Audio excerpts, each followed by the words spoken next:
Peddapalli parliament ఎన్నికల్లో బొగ్గు గనుల వేలంపాట చట్టాన్ని తెచ్చిన బీజేపీ పార్టీని ఓడించి కాంగ్రెస్ అభ్యర్థి గడ్డం వంశీని భారీ మెజార్టీతో గెలిపించాలని సిఐటియు నాయకులు కోరారు. రానున్న పార్లమెంట్ ఎన్నికల్లో బొగ్గు గనుల వేలంపాట చట్టాన్ని తెచ్చిన బీజేపీని ఓడించి కాంగ్రెస్ పార్టీ అభ్యర్థి గడ్డం వంశీని భారీ మెజార్టీతో గెలిపించాలని సిఐటియు నాయకులు సాంబార్ వెంకటస్వామి, రాయగిరి రామస్వామి కోరారు. రామకృష్ణాపూర్ బ్రాంచ్ కార్యాలయంలో ఏర్పాటు చేసిన సమావేశంలో మాట్లాడుతూ వేసవి కాలంలో పనివేళల సమయాన్ని మార్చిన సింగరేణి సిఎండి ఎండి బలరాం నాయక్కి కృతజ్ఞతలు తెలిపారు. రానున్న వర్షాకాలం దృష్టిలో పెట్టుకుని సింగరేణి కార్మికవాడలో డ్రైనేజ్, రోడ్లు, పారిశుద్ధ్య వ్యవస్థను మెరుగుపరిచే విధంగా యాజమాన్యం చొరవ చూపాలని కోరారు. కేంద్రంలో నరేంద్ర మోడీ ప్రభుత్వం కొత్త గన్లకు అనుమతులు ఇవ్వకుండా ప్రస్తుతం ఉన్న గన్లను ప్రైవేట్ పరం చేస్తున్న బీజేపీ ప్రభుత్వానికి బుద్ధి చెప్తూ ఇండియా కూటమి బలపరుస్తున్న పెద్దపల్లి పార్లమెంట్ అభ్యర్థి గడ్డం వంశీని అధిక మెజార్టీతో గెలిపించాలని ఈ సందర్భంగా కార్మికులను ప్రజలను కోరారు. ఈ ఎండాకాలం విపరీతమైన టెంపరేచర్ తోటి, వడగాలులతోటి ఎండలో పనిచేస్తున్న కార్మికులు చాలా ఇబ్బందులు పడుతున్నారు.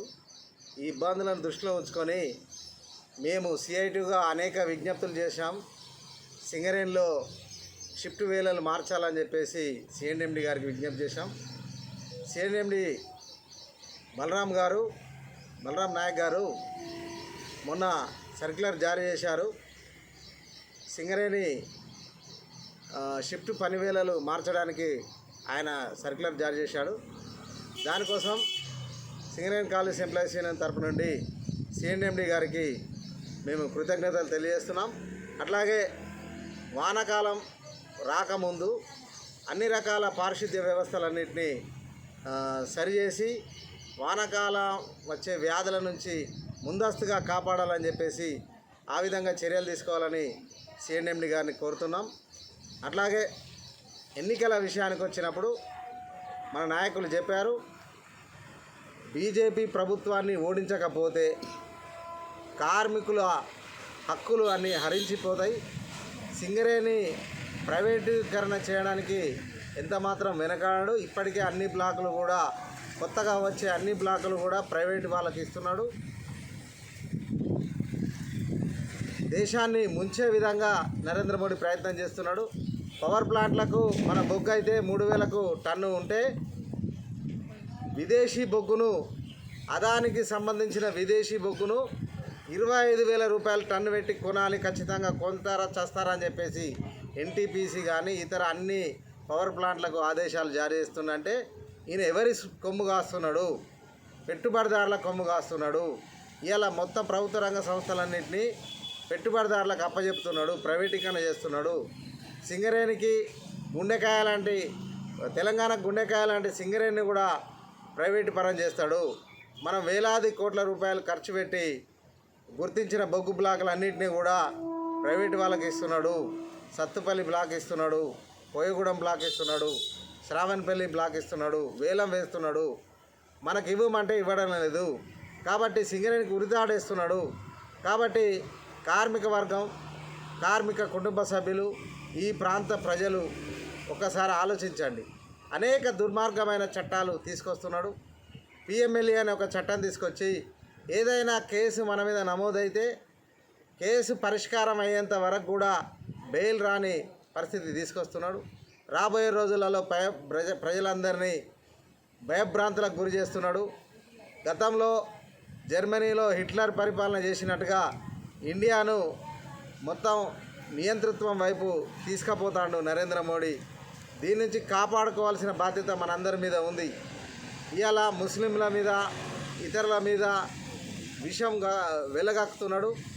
ఇవాళ వాళ్ళందరికీ ఒకటే చెప్తున్నా, నేను నరేంద్ర మోడీకి ఒకటే చెప్తున్నా, ఢిల్లీలో ఉన్న ఇండియా గేట్ మీద చనిపోయిన మృతవీరుల పేర్లు రాసినాయి. దాంట్లో 70% మంది ముస్లింలు ఉన్నారు. అంటే దేశ స్వాతంత్ర పోరాటంలో ముస్లింలు పాల్గొన్నారు. ఈ దేశ పౌరులు వాళ్ళు ముస్లింలు కూడా. వాళ్ళ మీద నువ్వు అనవసరమైన భయభ్రాంతులకు గురి చేసి మన ఆస్తులు తీసుకుపోయి వాళ్ళకి ఇస్తారని చెప్పి ఇట్లాంటి దుర్మార్గ ప్రచారాలు చేసి ఎన్నికల్లో లబ్ధి పొందాలని చూస్తున్నాడు. జాగ్రత్తగా గమనించాలి ప్రజలందరూ. ఖచ్చితంగా బీజేపీని ఓడించాలి. ఓడించకపోతే రాబోయే రోజులు మరింత భయానకమైన రోజులు వస్తున్నాయి. కాబట్టి ప్రజలందరూ అప్రమత్తంగా ఉండి, కార్మికులకు ఏదైతే సమ్మె చివరి ఆయుధంగా ఉన్నదో అట్లాగే ప్రజలందరికీ కూడా చివరి ఆయుధమైంది ఓటు. ఈ ఎన్నికలు ఉపయోగించుకొని నరేంద్ర మోడీ ప్రభుత్వాన్ని గద్దెదించాలని, ఇక్కడ ఉన్న అభ్యర్థి గడ్డం వంశీకృష్ణను గెలిపించాలని మీ అందరికీ ప్రజలందరికీ విజ్ఞప్తి చేస్తున్నాం. ఎన్డీఏ కూటమిలో భాగంగా 13వ తారీఖు లోక్సభ ఎలక్షన్ జరగబోతుంది. ఈ యొక్క లోక్సభ ఎలక్షన్లో ఇండియా కూటమి భాగస్వాములు ఎవరైతే ఉన్నారో అధికారంలోకి వచ్చే విధంగా ప్రయత్నాలు జరుగుతుంది. దానిలో భాగంగానే మోడీ ప్రభుత్వాన్ని ఓడించి ఇండియా కూటమిని గెలిపించాలనేది కూడా వామపక్ష పార్టీలుగా నిర్ణయం తీసుకోవడం జరిగింది. దానిలో భాగంగానే వాళ్ళ పెద్దపల్లి నియోజకవర్గంలో కాంగ్రెస్ అభ్యర్థిగా గడ్డం వంశీ పోటీలో ఉన్నారు. సిపిఎం పార్టీ కాంగ్రెస్తో అలయన్స్ లేకుండా బీజేపీ ప్రభుత్వాన్ని ఓడించే ప్రయత్నంలో భాగంగా కాంగ్రెస్ ప్రభుత్వానికి మద్దతు తెలపాలనేది కూడా నిర్ణయం తీసుకోవడం జరిగింది.